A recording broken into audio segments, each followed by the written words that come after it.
Good, thank you. Thank you in advance for your cooperation to move on the slides. So that's going to be interesting. I think I never talked in front of such a scattered audience, so my apologies if I don't make eye contact with everyone, because there are too many to fragment. Anyway, my name is Alberto Asquer. I work at SOAS, just behind the corner. And here I'm going to share with you research which was not originally quite intended to be around inclusiveness of students or engagement, but we come to touch upon a similar topic. So if you can please move on to the next slide, and I can tell you a bit more about what I tried to do here. Good. We can also skip this slide for the sake of time, and just to see what's concerning the conceptual setup of this research. So to bring it back to the topic of this session, I think we may agree in student inclusion, related to inclusion, also their engagement, are sensible pedagogical challenges that can be more and more on campus, to be frank, since the pandemic and issues to get students engaged in classroom, but even more concerning ODL. And one ways in which I thought this tackle could be tackled is by providing to students kind of safe spaces where they can search for their own ways and experiment to build up their skills. And the thought was obviously to make use of the affordances of contemporary generative AI as a way to implement improved ways to experiment with so-called synthetic experiential learning, which is where I locate what I tried to do. Synthetic experiential learning, we are dealing with simulations, if you like, broadly, but when students do not just put on the cap of an analyst, but they try to do more, to construct the knowledge, to develop their skills, and so on. As far as I understood, the phrase originated in military training, for instance, by providing virtual simulated environments where individuals clearly have to act and to develop skills and capabilities. If you can move on one more, please. So in this study, the general question is to whether such forms of learning are viable to increase student inclusion or engagement, and the way in which we implemented this idea, partially supported by a small BA grant, is to make use of AI-powered chatbots, basically to impersonate case study characters. And the next slide can help me to provide a bit more of a sense of the context. As I said earlier, this research originated from another angle, not quite around inclusion or engagement, but it originated from another broader concern that I always had concerning the use of case studies in education. I used to study strategy, business strategy, public policy, and qualitative tools like case studies have been typically used by and large. And I always felt something of a limitation around the case studies. In case studies, typically we spoon feed the students with all the information they need to understand a problem scenario, to tackle a problem scenario, and to solve the situation. Could be, what should a company do in such a strategic circumstance? What could a government do to tackle a public policy, and so on. But by and large, that text could be from 5 to 10 pages or more, typically provides all the information students need in order to frame the problem and then to search for the solution. This works by and large. On the other hand, obviously, I thought like, well, that's not how it works in real life. A professional, typically nobody gives to them a 5 to 10 pages of text where to start from. They need to be much more proactive to search for the information they need. Before asking questions to solve a problem scenario, they start to ask, what do I need to ask, basically, to stakeholders, to the client, to whoever can provide to me the information I need to extract the information to understand the problem. And it is out of this general idea that first I started experimenting with a little bit of role-playing in class, for instance. But then obviously the affordances of contemporary generative AI do provide the way to instruct a chatbot to simulate a case study character, basically, and to ask students, listen, instead of reading the text about what the problem is, you need to learn what to ask to stakeholders of a public policy problem and find your own way to understand how to find the information you need before you can move on to analyze the scenario and possibly to provide a solution in a form of a decision or a design or a policy. I went on by heart so far, as you can see, because slides are lagging behind. So if you don't mind, I pause a few seconds to see if I can get some assistance to bring the presentation slide to a next page. Okay, thank you.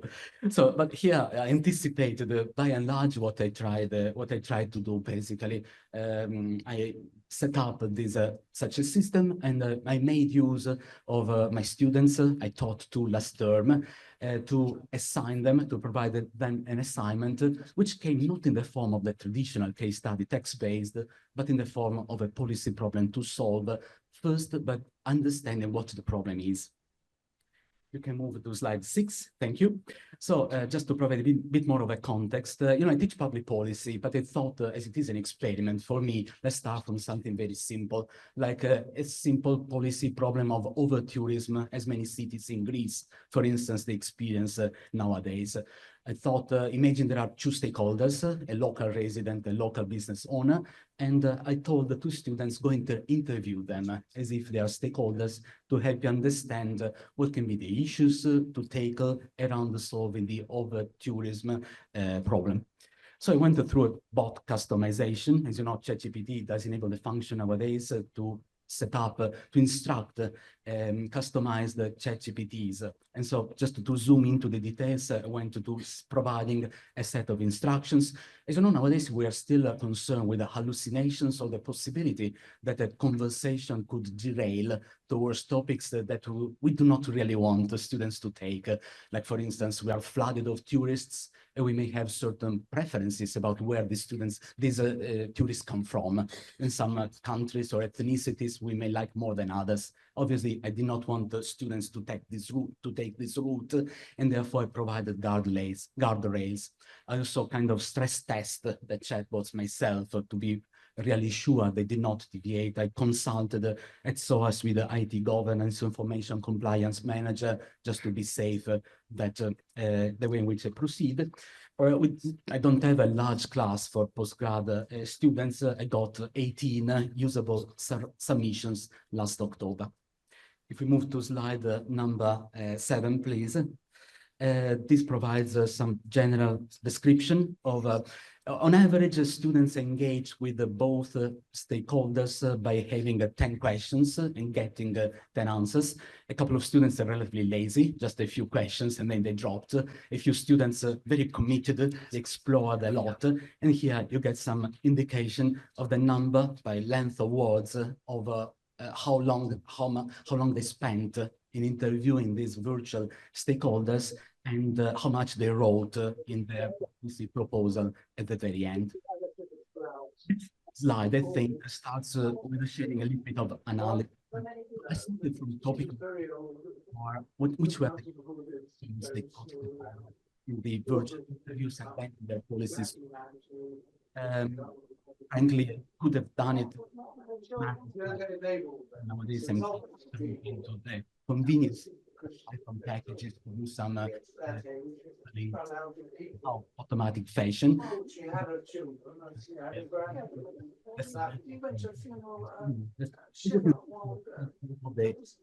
Then proposals, I came out with 5 different topics or themes which touched in each conversation. Number 9 starts to be a bit more interesting because I tried to track thematic progression. So it means for every interview with a local residents, the virtually local residents, you can see how it progress a bit longer or a bit shorter, and how many topics or themes that they were able to touch. Evidence is quite trivial, if you like. The shorter they... Yeah. So, guess who does private parties? What? Guess who does private parties? The more questions, the more variety of topics which were touched upon. Here there is just a simple code from 0 to 4 to indicate which of the 5 topics were touched. The next slide, I think, is the same, just concerning the business owner. And here you can get a sense of the variety of topics, and generally, the longer the interview, the more the student were able to cover different aspects of the tourism problem scenario. Next slide shows another kind of analysis, which is to get a sense of how much variety of angles of the problem of overcrowding the students were able to discover, to extract. I did it qualitatively, but here some metrics can also help. I picked two metrics, lexical diversity, so variety of words, and then a measure of entropy, very loosely the amount of novelty or richness of ideas that students got out of these exercise. The next slide, please, I can provide also some zooming into a few, so there is generally a kind of a negative relationship between lexical diversity in the interviews and novelty of ideas extracted, entropy by word, not by character there, which could make sense. As I went to read these interviews, I realized, for instance, some students could use a lot of words, but kind of rambling around the same topic, basically. And so it makes sense they were not really able to extract much more out of the interviews. Other students instead could be more focused in what they wanted to know, but to come out with more and more ideas to extract out of their stakeholder. In retrospect, I found it helpful because basically what I want to do is also to teach students to know what to ask, as I said earlier. So kind of interviewing techniques, generation of ideas by themselves about what do I need to ask to a stakeholder in order to better understand the policy problem. And the more naive, if you like, or simple their understanding, their thinking of the problem is, the less they know what to ask and how to generate more and more ideas. The possibly next slide, I think, can also zoom what is called the synthesis, which is basically the deliverable of the student, their policy proposals. And there is a lot of variety in terms of variety of lexicon, but not much variety in terms of new ideas across the submissions of students. Somehow it makes sense because when I go and read their policy proposals, students fall back to what they studied, basically. And so there is a kind of a limited range of policy tools that you can suggest if you wanted to take over tourism. You know, you set up a hotel tax, for instance, or you set quotas to the number of tourists. And so in terms of variety of policy solutions, somehow all the students were about there, in a sense. We can move to a next slide, or possibly even just the next one. Thank you. These are less relevant and I don't want to take much time. Also to the next slide, please. This is just all the light color here does provide a signal of how, on the whole, how little the various submissions of the policy proposals did variate across the students. So it means they did not really copy to each other, in a sense. Each of them did provide a quite diverse way of solution to the policy problem, although by and large they always touched upon the same ideas. A few more slides, if we move to the next one. I also try to grasp if the way in which the interviews were conducted could have affected kind of the depth of their policy proposals. And so here I compare the lexical diversity of the two interviews with the one of their policy proposals. We just have 18 data points here. There is not much to run a statistical analysis, but just kind of a visual observation, we may get the sense that the less lexical diversity in the interviews, which makes sense because it means the same interviews were more laser focused to know what to ask and to extract more information from their informants, the more articulated, the more richness of lexical variety the policy proposals are. This again falls back to maybe how to help students. So they needed to design interviews with their stakeholders in a policy scenario in the right way in order to extract ideas, to get a better sense of what the problem is before they can come out with a more sophisticated policy proposals. That's my line of interpretation of the way in which I will feed back to future times I try a similar exercise with the students. And possibly there must be another slide with the diagrams next.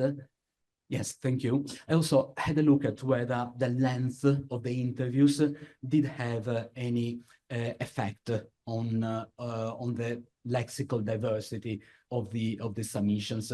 And here again, there is not any stronger or even significant correlation, but somehow longer interviews may be related to more lexical diversity of the policy proposals.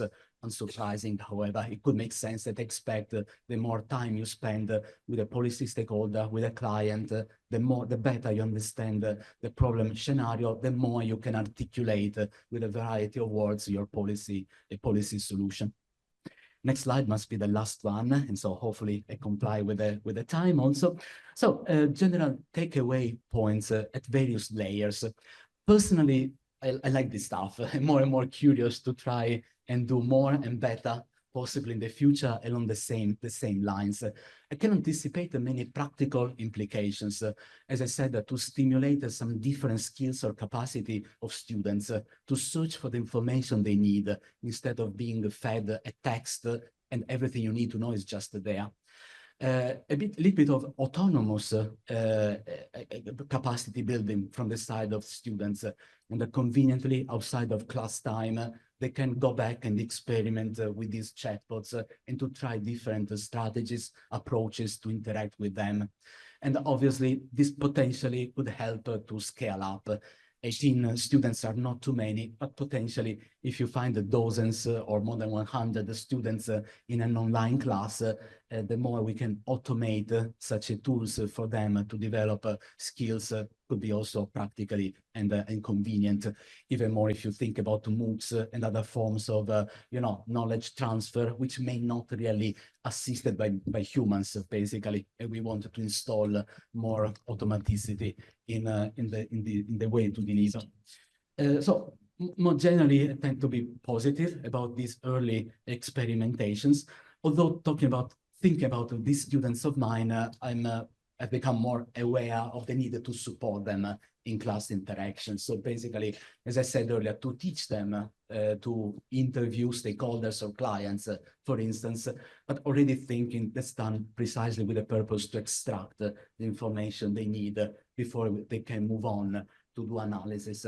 And so these are some component parts for policy analysts' capacities that we need to be attentive to.